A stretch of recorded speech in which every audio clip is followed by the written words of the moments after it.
Hi friends, welcome back to my YouTube channel. ഇന്ന് വളരെ കുറച്ച് ഇൻഗ്രീഡിയൻസ് ഉപയോഗിച്ചുകൊണ്ട് എങ്ങനെയാണ് എള്ളുണ്ട ഉണ്ടാക്കുന്നതെന്ന് നോക്കാം. എള്ള് കഴിക്കുന്നത് കൊണ്ട് ധാരാളം ഗുണങ്ങളുണ്ട്. കറുത്തതും വെളുത്തതുമായ രണ്ട് തരം എള്ളുണ്ട്. അതിൽ കറുത്ത എള്ളിനാണ് കൂടുതൽ ഔഷധ ഗുണമുള്ളത്. എള്ളുണ്ട ഉണ്ടാക്കുന്നതിനായി ഞാനിവിടെ 100 ഗ്രാം എള്ളാണ് എടുത്തിട്ടുള്ളത്. എള്ള് നന്നായി കഴുകിയതിന് ശേഷം പാത്രത്തിലിട്ട് വറുത്തെടുക്കണം.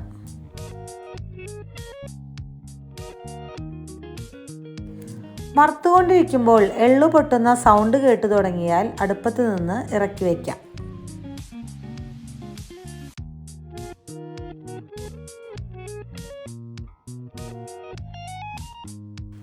പാത്രം അടുപ്പത്ത് വെച്ച് ചൂടാവുമ്പോൾ ശർക്കര ഉരുക്കിയത് അതിലേക്ക് ഒഴിക്കണം. ഞാനിവിടെ 1 അച്ച് ശർക്കരയാണ് ഉരുക്കി വെച്ചിട്ടുള്ളത്.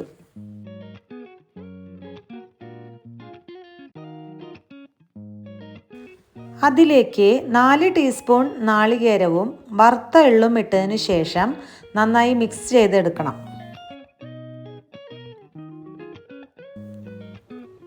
എല്ലാം കൂടി യോജിപ്പിച്ചതിന് ശേഷം അടുപ്പത്ത് നിന്ന് ഇറക്കി വയ്ക്കാം. നല്ല ചൂടുള്ള സമയത്ത് ഉണ്ട പിടിക്കാനായി കഴിയില്ല. ചൂട് ചെറുതായി ആറി തുടങ്ങിയാൽ ചെറിയ ഉരുളകളാക്കി പാത്രത്തിലേക്ക് മാറ്റാം. നല്ല രുചികരമായ എള്ളുണ്ട തയ്യാറായിട്ടുണ്ട്.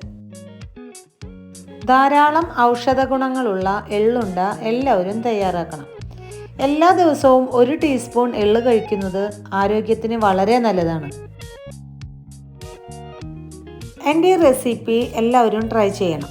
ട്രൈ ചെയ്തതിന് ശേഷം ഇഷ്ടമായാൽ ചാനൽ സബ്സ്ക്രൈബ് ചെയ്യാനും ലൈക്ക് ചെയ്യാനും കമൻ്റ് ഇടാനും മറക്കരുത്. ചാനൽ സബ്സ്ക്രൈബ് ചെയ്തതിന് ശേഷം തൊട്ടടുത്തുള്ള ബെൽ ബട്ടൺ ക്ലിക്ക് ചെയ്യാനും ഒപ്പം ഓൾ എന്ന ബട്ടൺ എനേബിൾ ചെയ്യാനും മറക്കരുത്.